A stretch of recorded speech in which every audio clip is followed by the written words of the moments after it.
Hello, my name is Carly Pearson, and I'm going to be talking about multi-level marketing companies, which I will call MLMs for short, and neoliberalism, which if you have no idea what that is, don't worry. I'm going to give you a little crash course, and I'll point you to some other resources that talk about neoliberalism as well. So, first of all, I want you to close your eyes. I'm going to paint you a little scene, okay? So, let's pretend that you're scrolling through Instagram, just kind of mindlessly strolling.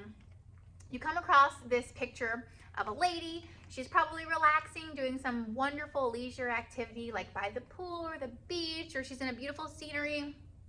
She might have a drink in her hand. She might have a snack in her hand. She might be like flexing her muscles. She is just really epitomizing ease and grace and strength and just confidence.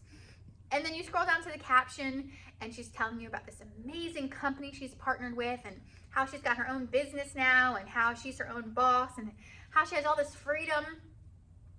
And she might even tell you that even you too can have this life. You know, if you follow her advice, if you follow her mentoring and tutoring, she can teach you how to do this too. And it kind of seems too good to be true. And maybe you're like, no way, it's not for me. I'm not falling for it. Maybe you're curious. We all have different, reactions to this type of post, but if you spend any time on social media, you've probably seen a post like this before. Now, you can open your eyes if you actually close them. If you have seen one post like this, you've seen them all. I'm going to sort of argue that a lot of these posts have very similar promises. They might be worded a little bit differently, but they're very similar in their promises. And I also want to argue that they're really rooted in this idea of neoliberalism. I'll talk about what neoliberalism is a little bit later, but there's already a really vibrant YouTube community here that talks about multi-level marketing companies. And my voice here is just going to be a little drop in the bucket. What I'm hoping to bring to the table is specifically looking at this type of company through a neoliberal lens. And I'm going to draw on some content from Julie Wilson's book, Neoliberalism. And we're going to look at this through kind of a different perspective, I think. I do want to give a shout out to some of my favorite YouTubers, Cece Suarez, Isabella Lanter, Deanna Mims, Jessica Hickson, Aaron Bees, Hannah Alonso. There's a ton of really amazing content creators on YouTube that are educating people about multi-level marketing companies. Some of them do it with humor, some of them do it with some sass, some of them bring out the drama, some of them take more of an educational approach, but they've all taught me a lot, and I do just want to sort of pay them tribute as I jump into this video. So first of all, let's talk about what makes a multi-level marketing company a multi-level marketing company, okay? So it's a type of business structure where a person can earn money two ways. And I'm paraphrasing information from the Federal Trade Commission. You can actually go right on their website. I'll have all the links to my sources in the comments so that you can fact check me or do more research yourself. But the Federal Trade Commission says that what makes the Federal Trade Commission, says that what makes a multi-level marketing company is that there's two different ways you can make money. So one way you can make money is by selling products to people that are not in the MLM. So you're selling retail product. The other way that you can make money is to recruit more people into the business to then also sell money or then to also recruit more people. So you can see that you're selling product or you're recruiting people who are also selling products. So you're selling a product and you're selling an opportunity. And the thing about MLMs is a lot of times what is more heavily incentivized is the recruiting part. And that's really what we're focusing on today, is how these people are sort of selling you a dream. They're selling you this lifestyle, this dream job that's going to give you all this money and all this freedom. We're not necessarily talking as much about the products, so just keep that in mind. So how do you make money in a multi-level marketing company, which I'm just going to say MLM? How do you make money? So companies will normally have a compensation plan, and the compensation plan is usually very complicated. It's going to spell out how much volume you have to sell, how many people you have to have under you in your downline, how much volume the people in your downline have to have. It's very, very complicated. And I would argue that it's complicated for a reason. They want it to be a little bit complicated. And so that is what you can look at to see how you would get paid if you were to join that company. Each company is a little bit different, but they're all kind of the same version of the same thing, right? There's also something called an income disclosure statement.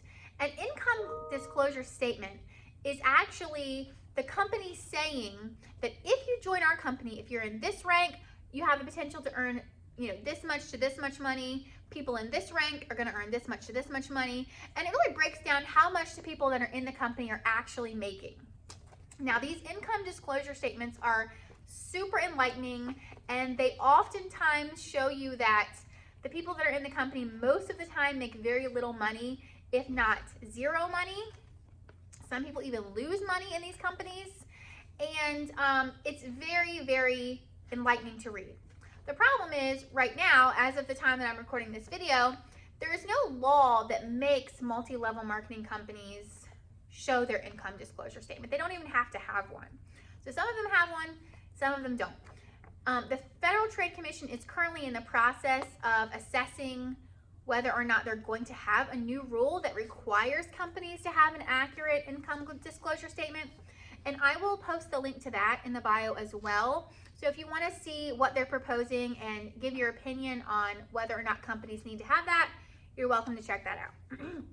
So that was sort of a crash course on multi-level marketing companies. Now I want to do a little bit of a crash course on neoliberalism. So I'm going to look at my notes because it gets a little bit academic here. So neoliberalism is a complex political, economic, and even a social theory.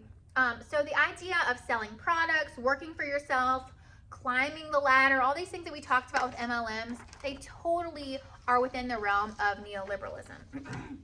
I'll link videos to some other really helpful videos about neoliberalism, but I also want to share with you Stanford's Encyclopedia of Philosophy gives this definition of what neoliberalism is. So it says, neoliberalism holds that a society's political and economic institutions should be robustly liberal and capitalist, but supplemented by a constitutionally limited democracy and a modest welfare state.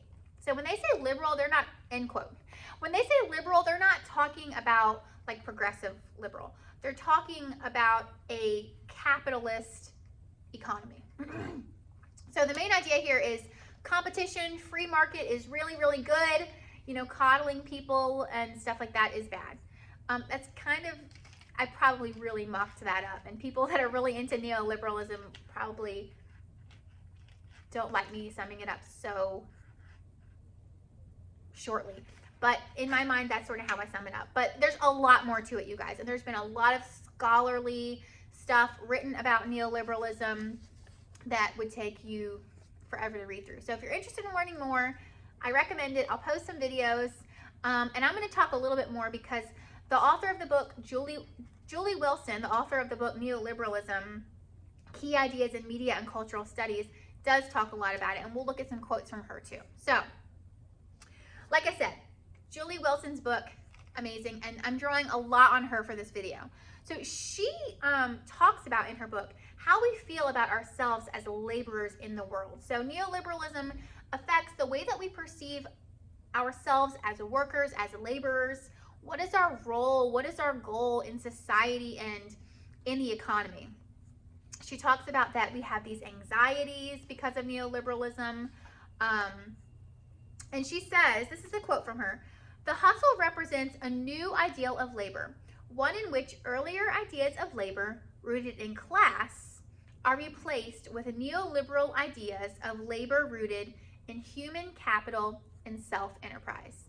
So 2 key points I want to pull out here: human capital and self-enterprise. So let's talk about self-enterprise first. So with multi-level marketing companies, there's this facade that you can sort of create your own self-enterprise, that you can have your own business, be your own boss, have all this flexibility, do it how you want to do it, run the company the way you want to run it. But that's really not, in actuality, how it works. There's this hashtag girl boss that's all over Instagram with all these MLM reps. But this is all sort of a mirage. If you join a multi-level marketing company, you are not your own boss, okay? You're a 1099 employee of that company. And they spell it out in their policies and procedures. So I'm just going to give you an example of one of the policies and procedures that is saying, no, you do not own your own company. This is Young Living. I actually used to be a representative for Young Living. I've since learned a lot about multi-level marketing companies. And again, thanks to a lot of these YouTube creators. But so that is sort of my lens, that I've done it before, and now I'm skeptical and critical of the industry. So I'm going to read to you Young Living's policies and procedures where they talk about that, no, we can fire you. So here it goes. No, we can fire you is me paraphrasing. Here's the quote. Young Living may, in its sole discretion, terminate upon notice the membership of any member who breaches any provision of the member agreement, the membership application, or these policies and procedures, engages in any conduct that may bring disrepute in any way to Young Living or any of its officers, agents, or employees, the nutritional supplement and personal care products industry, or the direct sales industry. So you're not allowed to even offend the industry, you guys. And then 3, violates government laws, regulations, ordinances, or any Young Living guidelines. So if you do any of that stuff, so basically if you tick anybody off, they can, bye, you're gone. You're not in Young Living anymore. Sorry, you don't get your compensation. We fire you. So if you're truly your own boss, if you're truly having all this freedom to run your business the way you want, then they wouldn't be able to just fire you like that. So when tax season comes, you're a 1099 employee. So you get a 1099 form from the company showing that they paid you out, you are a contracted employee, and you have to file for your taxes that way. So that's the way it works. So that's why it's really not a self-enterprise. They market it that way, but it's really not. The other key thing that Julie Wilson has said was that humans are capital, humans as capital. So it's a super unattractive thing to say, and when we think about it, like humans as capital, humans as some sort of a currency, it's icky. It feels icky to say, but it's really the reality. So in order for an MLM to work, you've got to be able to pitch your ideas to your family, your friends. They really market it. Oh, it's fine. Just tell your family and friends about it. They'll buy it. But what it is it's changing your relationship with your family and your friends from one that is purely personal and about relationships to one that is about money. And eventually you will run out of family and friends, and then who are you going to pitch to? So sometimes these companies, and I can say from my own experience, will tell you, oh, well, go network, join groups, meet new people, find common interests with people, make new relationships, and then you'll have more people to sell to, which, at the time when I was hearing it, I was like, oh, okay, yeah, network. That's what a salesperson does. But when you think about making friends and building relationships with the end goal of selling to someone in mind, it almost reminds me of like a Hallmark movie, where the reporter falls in love with the dude, but then he finds out it was all for a journal article or something, and then he feels so betrayed. I don't know. Maybe that's just my interpretation, but it just gets a little icky. Distributors use freedom as leverage, but it's not really, it's not that free, you guys. So they use this idea of freedom, of having the ability to take time off, to do what you want to do, to have this, they say time freedom a lot. Hashtag time freedom is all over Instagram. But what happens is when they get that time freedom, a lot of times these representatives are encouraged to sort of exploit it and take advantage of it. So if a representative is sitting on a beach, relaxing, they might feel like they have to take a photo of themselves sitting on the beach relaxing and post it and then say, hey, look at this time freedom I have because of my job. But it's sort of a contradiction, because if you're really just relaxing and enjoying your time freedom because of your job, then you wouldn't feel like you had to take a picture to post it to tell people about the time freedom of because of your job so that you can recruit them into your job. You see how that's a contradiction? So they end up mixing their personal life and their business life. And so I want to share with you a post that I found. I don't want to share the name because this person doesn't have a huge following, so I don't want to put them on blast. but it's a Modere coach. Modere is a health and wellness MLM. And she's standing in front of a mountain, looks like she's hiking, having the time of her life. She does this caption that says, "It took me 6 years to figure out I wasn't working for flexibility. I was looking for freedom. It took me 6 years to find it, but now I have a lifetime to enjoy it." Red heart emoji. And then hashtag financial freedom, hashtag time freedom, hashtag anti-hustle, hashtag present mom. So it's interesting because she says, freedom from the hustle, anti-hustle, but she's hustling. The post is a hustle. The post is her trying to recruit you. So another quote from Julie Wilson's book that I think really sums all this up with a cute little bow is, she says this: "While the discourse of self-enterprise might enable us to feel like we're in the driver's seat of our lives, in actuality, this discourse is what keeps us following the neoliberal highway code. Once again, we find that there is thus a gigantic contradiction at the heart of neoliberal culture. What we're supposed to experience as freedom, the ability to live one's life as an enterprise, is not really freedom at all." So another thing that MLM representatives do is they tend to use their lifestyle as their personal brand. So if you think about a multi-level marketing person selling shampoo, okay? You could buy your shampoo from anywhere, from Walmart, from Amazon, from the drugstore, from your salon person. Even this specific company like Monet is a multi-level marketing company. You could buy it from any of the Monet reps. So as a representative, you have to somehow make yourself stand out and make people want to buy from you. So in order to do that, you have to sort of create your own brand. And so people are part of what is being sold. So you're not just buying this shampoo because I said it's a really great shampoo. You're buying this shampoo specifically from me because there's something about me that you like and you want to be near. So Alison Hearn, who is an associate professor in the Faculty of Information and Media Studies at the University of Western Ontario, talks a lot about the idea of self-branding. And here's a quote from her that I think really helps us understand this. "The logics of promotionalism have saturated our lives, creating a condition where the manipulation of effective flows and the governance of attention have come to displace expertise, experience, or fact. In this context, the self, increasingly subject to the logics of promotion, becomes a commodity sign, extending and doubling its role as a respiratory of labor power."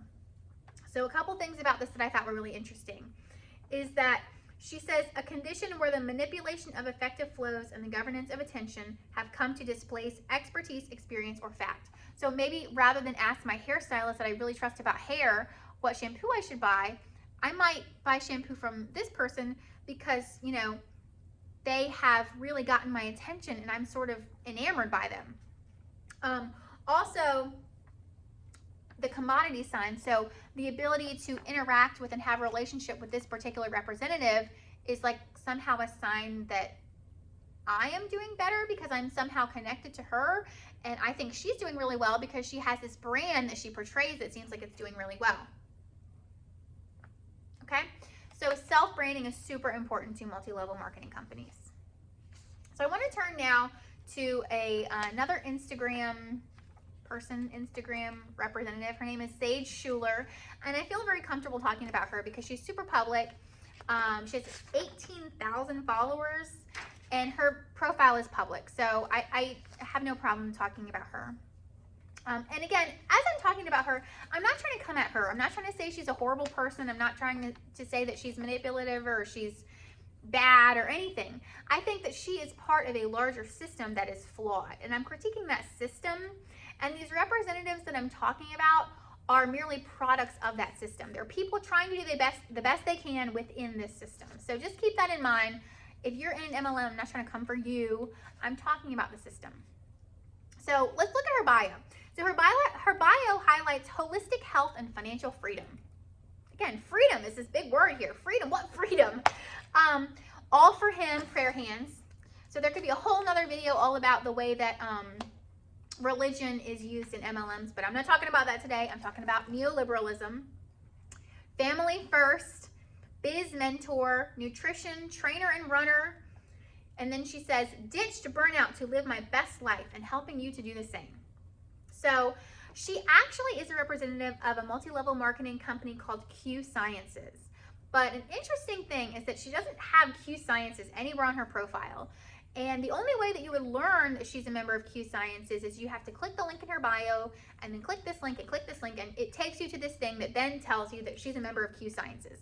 So again, her personal brand is more important than that specific product that she's selling. We're supposed to be attracted to her and her lifestyle and her whole deal. Q Sciences is sort of an afterthought. So here's a post from April 12th, 2022. And here we go. Are you burnt out? Are you underpaid? Are you overworked? Do you wish you had more flexibility to take time off? More time to spend with your kids? More financial flexibility to take trips? Maybe you just want an extra $200 to $500 a month to cover inflation costs or have play money. Or maybe you want to start working towards a backup plan to leave your career. Maybe you feel like, gosh, is this it? This is my life? And you're wanting more. Maybe you want a community of like-minded men and women who have the same aspiration. I get it, because I was you, unfulfilled, stuck in the hamster wheel, making great money, but that was the only benefit.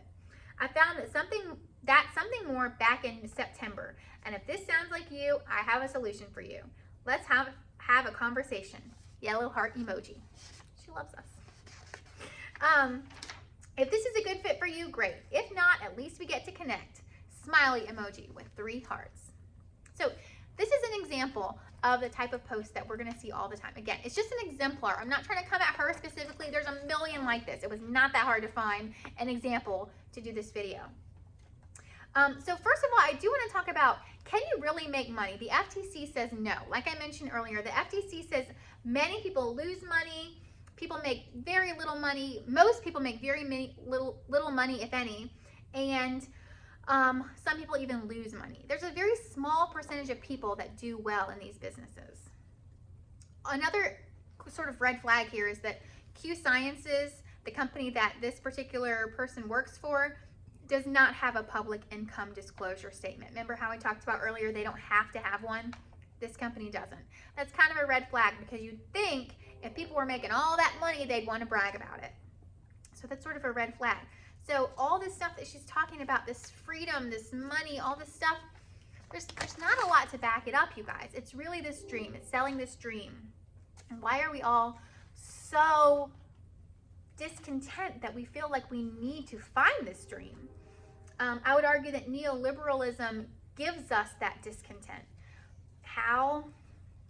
That's another video. But yeah, so let's wrap it up.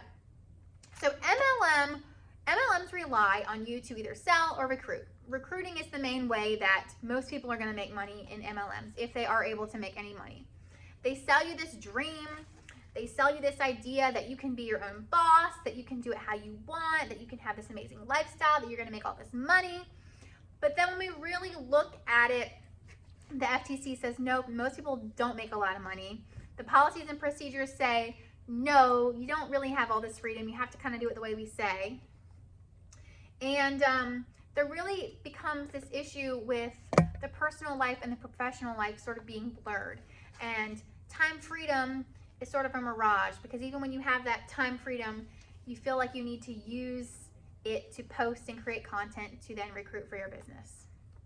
So I hope that this video was helpful for you. I'm tipping the tippity top of the iceberg of a lot of information about multi-level marketing companies, but I hope that examining it through this neoliberal lens, inspired by Julie Wilson's book, would help people to have sort of a different perspective on it.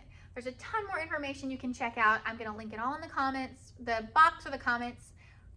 I don't have a ton of experience with YouTube, but I'm going to figure out somewhere to link it so you guys can all see it. I hope you have a fantastic day, and thanks for listening.